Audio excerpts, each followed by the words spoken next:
ਸਾਈਂ ਸੰਗਤ ਦਾ ਭਾਉ ਕਰ ਬੈਠਾ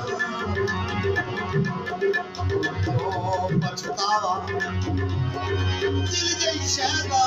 ਉਹ ਜਦੋਂ ਸੌਦਾਈ ਕਾਹੋ ਕਰ ਬੈਠਾ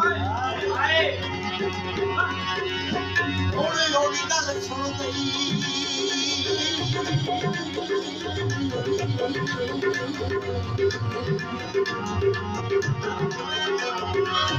ਹੋਣੀ ਹੋਣੀ ਗੱਲ ਸੁਣ ਗਈ ਮਰਜ਼ੀ ਦੀ